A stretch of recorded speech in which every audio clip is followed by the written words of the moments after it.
This is what we will create in this video so you can understand the kit of Hyacine as simple as possible and remember it hopefully forever. Now looking at this, it for sure confuses you what all this gibberish is, but if you just pay attention and take part in the thought process of creating this, then everything will automatically click for you. So that if you forget how Hyacine works, you can just have a glance at this and everything will make sense immediately. So let's start. The most important thing you want to do with Hyacine is heal. Obviously because you want to survive, but also because every time you heal, a counter stacks up, which is called a tally. So in correct terms, it would be increased healing tally, which goes up for every bit of healing you have done with Hyacine and Ika. So let's say you heal 2k with Hyacine, then this tally goes up by 2k. But all you need to know is really, the more you heal, the more damage Ika will do. Since why do you want to have this tally to be increased? Why do you want to heal as much as possible with Hyacine and Ika? Because when you cast Ika's skill, that damage is based on 20% of the tally. So the more you have healed, the more damage Ika will do then. But of course, that tally needs to be drained a bit since otherwise you will do infinite amount of damage. So when Ika casts its skill, 50% of the tally will be gone. So lose healing tally. But then the question arises, how do we do this Ika skill then? Since it is actually cast automatically. Well, before that, we first need to enter the after rain state, which is indicated like this. These stacks Hyacine has. And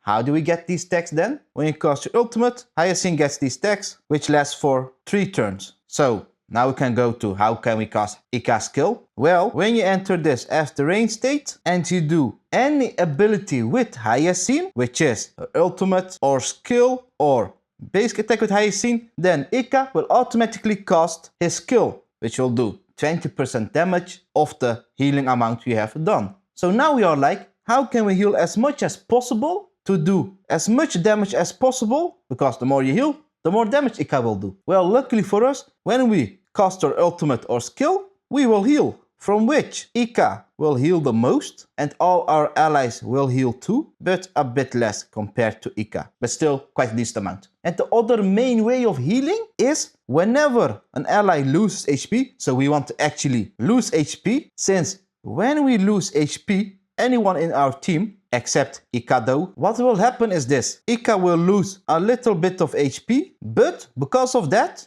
the ally that lost HP will get the healing. But this is not everything, since when Ika sacrifices a bit of his HP to heal an ally, and Hyacine is in this after rain state, so she has 1 or more stacks of this thing, so we're in the after rain state, what happens is that now all allies will heal too. So for example, an ally of yours gets attacked by an enemy, that ally loses HP, Ika will lose a bit of HP, and that ally will restore HP, but because we're in the after rain state 2, now all the allies will heal on top of that, which helps us in increasing our tally to allow Ika to do more damage. But then the question arises, of course, how do we summon Ika to begin with? Since we need him to get this healing done here. Luckily for us, to summon Ika, all we need to do is cast our skill or ultimate, and then he's summoned. As easy as that. But the thing is, Ika has 0 speed. He will not appear in the action order, so in the action bar on the left. But he can still be attacked, but luckily for us, he is debuff immune. But this 0 speed and not appearing in the action bar is no problem, since we know Ika will automatically cast his attacking skill every time we do anything with Hyacine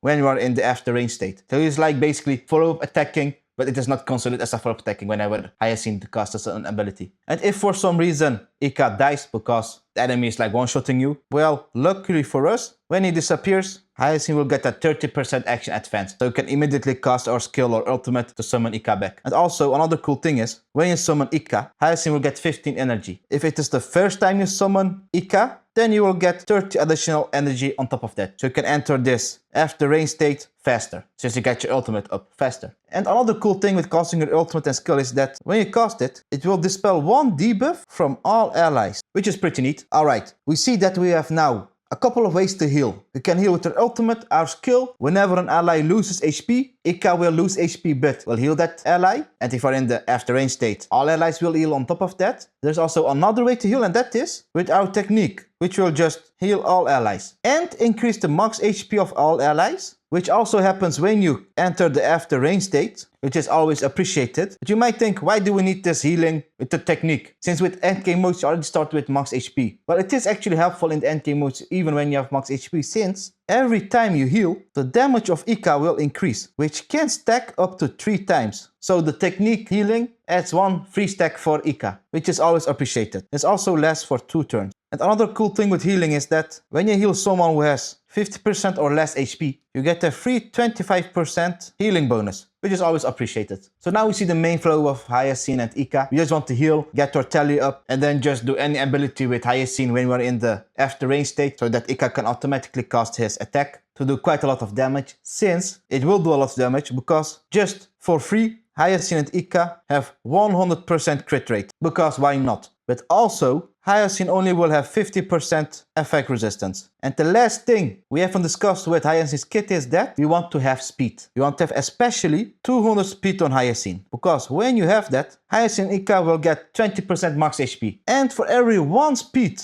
above 200, will give you 1% outgoing healing extra for Hyacine and Ika. But there is a cap, which is max 200 speed above the initial 200 speed. So the aim is actually to have 400 speed to get the max outgoing healing bonus. It is only feasible in like Divergent Universe or something. And this is the simple flow of Hyacine. Just make sure you heal as much as possible with her and Ika, since every time you heal, the healing tally increases for each healing you have done. And why do you want to have this healing tally increased? Well, whenever Ika casts its automatic skill, that damage will be based on 20% of that tally, which will be lost by 50% after the attack, which makes sense because otherwise it will stack up infinitely. And this automatic casting of Ika skill will be done when you're in the after rain state with Hyacine, and when you're in that state, whenever she casts her ultimate skill or basic attack, so basically any ability, that automatic Ika skill will be done. And for that we need Ika, of course, and to summon Ika, you need to cast your skill ultimate, which will summon Ika, but not in the action bar, and he will have 0 speed. It doesn't matter, since he will do his abilities quite consistently if your Hyacine is fast. But with Ika just existing on the field is also good enough, since when he is existing, and whenever an ally of yours loses HP, Ika will sacrifice a bit of his HP to heal that ally who has lost HP.